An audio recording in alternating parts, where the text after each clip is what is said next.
Hi, this is Eternal King here bringing you another LOR video today. So I mostly wanted to just kind of give you life updates, and we can also do some kind of card game talks as well. Obviously, in my new role, I'm exceptionally busy. As marketing director, it's just not something that you end up getting a lot of free time with. In fact, I have to be flying international in about 2 weeks' time. And I'll be hitting, the Middle East to look at a production facility that we own there. And so it just means that I don't have as much time for video games as I want to. There are a lot of games that I want to be playing, specifically Metaphor, ReFantazio. It's kind of like Persona. The game's like 100 hours though, right? So like realistically speaking, I don't have the time I used to play like a 100-hour JRPG. But yeah, that kind of brings us back to card games. What's going on with LOR right now? Well, the answer is not a whole lot. Obviously, we had the Eternal Season, where stats were fairly locked in. And there were a couple things that we learned from the Eternal Season. We learned that essentially Ziggs Poppy was one of the most consistent decks in the format, with a raw 70% win rate, or you can slightly modify the deck with Vex and it'll still have a 70% win rate. And then if you don't get smacked around by Ziggs Vex, you're essentially going to get smacked around by Eddie at that 65% win rate mark. So you're basically messed up on aggro, and then you're going to be messed up on sort of these go big decks. And then, the odd person is going to be playing some spell-based temple or something like that. And it just created a meta environment that you were either playing the best decks or you weren't playing the game at all.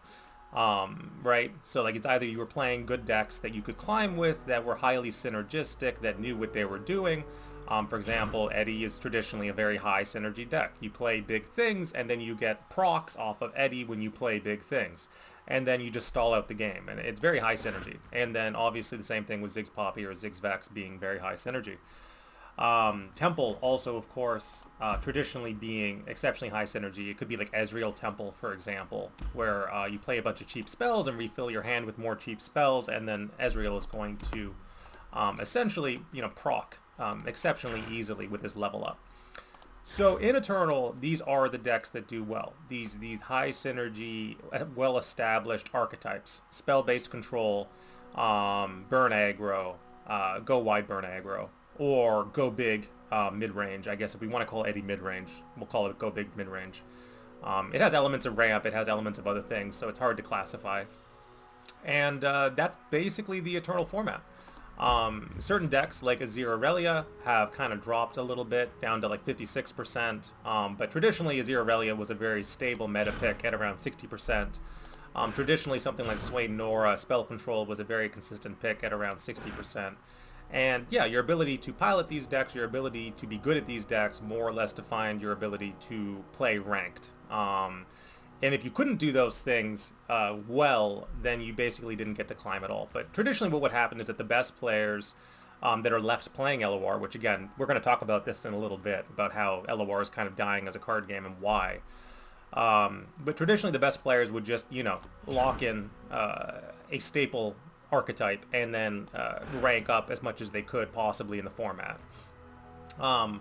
But in terms of, new archetypes or new builds or things that were actually fairly meta-defining for Eternal, that did not exist. It was basically just, what's your favorite Ziggs Poppy, what's your favorite Eddie, and not much on the creativity front at all. Which is, again, weird because Eternal has more room for creativity than any other format in LOR. Just like objectively speaking, you can play whatever you want. You can play a million different versions of Spell Control. You can play, token-based combo decks. You can play variations of aggro, like Annie Jin is still very viable.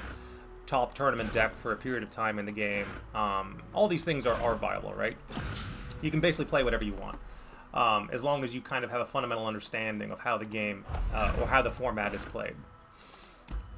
But then, generally speaking, if you try to create what is considered a standard or jank brew, you won't be able to put out stats for it consistently in the Eternal format. Meanwhile, in standard, that's the entire format. So again, you're going to say like, oh, I won one odd casual game here and one odd casual game there. We've talked about this on the channel.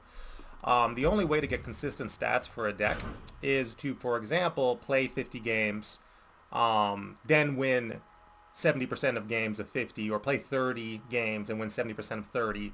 So for example, this brew, when it was taken from me, it won 70% of games. Like, they just, objectively speaking, it was played 30 times by quite a good player. It won an average of 70% of games, making it one of the top decks in the format. That's not me saying it. This is kind of also the nice thing, is I don't post my own stats for decks very often. I do sometimes, but it's actually my preference that people steal my deck, play it, and then post stats for my deck without crediting me, so I can then turn around and say, hey, look, objectively speaking, whether I'm playing it or someone else is playing it, it's one of the best decks in the format. So this is one of the best decks in the format, created by me. And then obviously, Emp Army was credited by Sunny as the best Eternal deck, and that was also created by me. I was the one that created Emp Army and basically popularized it and said it could be good. I think the versions people are running right now are inferior to what I originally created, which is why it's winning 56 instead of 60%. This should be a 60% win rate deck. There's no world where a Zero Relio piloted optimally should not be winning 60% of games, because if you know how to use Emp Army properly. So again, that's a 60% win rate deck. That's a 70% win rate deck.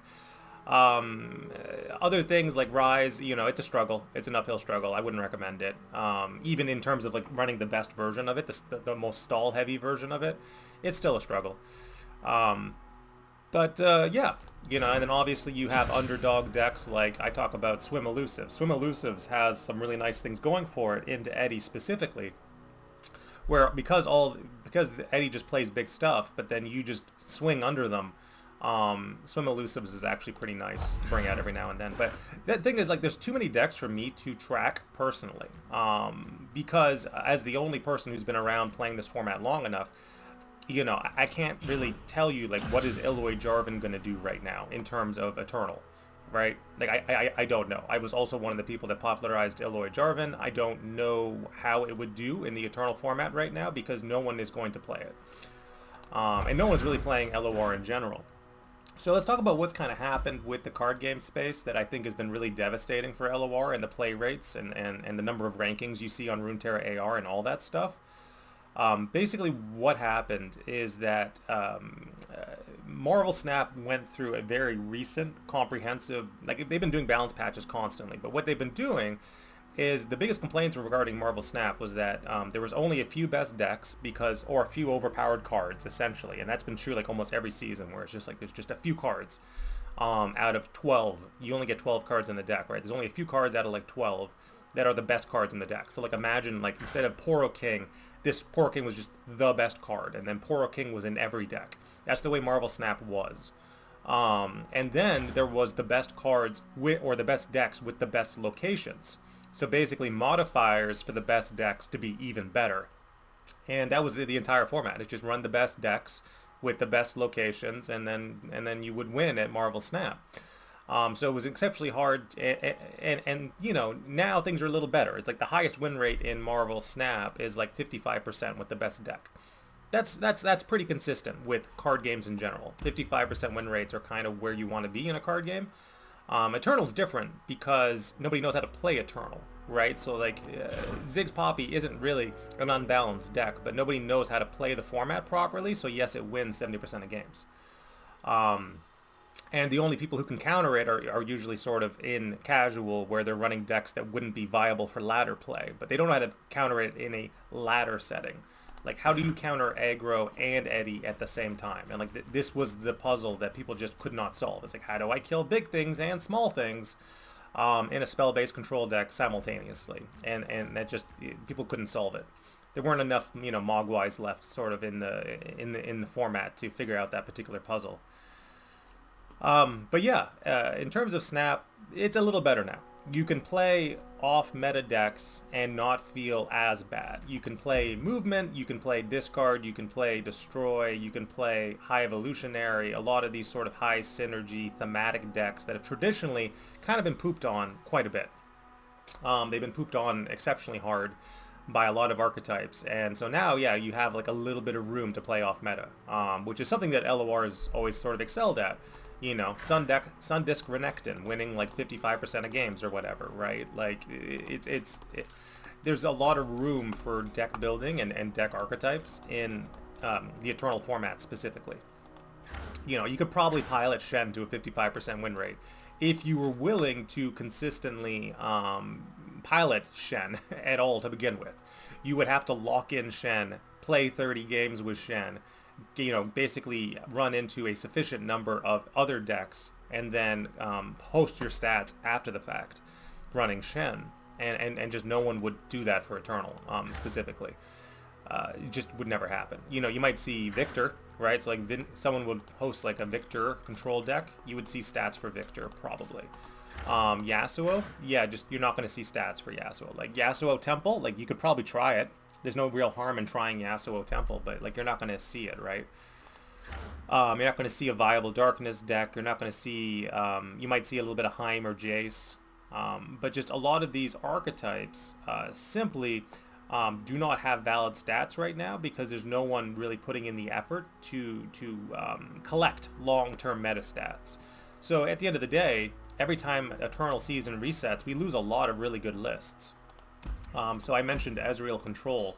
You know, Ezreal Control, Make It Rain. I think that was probably the coolest anti-Ziggs Poppy tech that came out of the last season. Just personally, in my opinion, as someone who's been playing the game a long time, it represented everything that was good about the game. Is that someone would essentially go back and go to a Rising Tides card and say, you know what?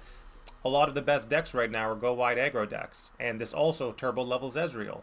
I like that, and I'm also going to put Temple in so I can draw more of these pings, and then I'm just going to basically reduce the win rate of Ziggs Poppy single-handedly by 10%. Like that's good LOR in my opinion. Basically, you create or revitalize an archetype, you use old cards to do it, and then you put out the real stats to prove that you can do it.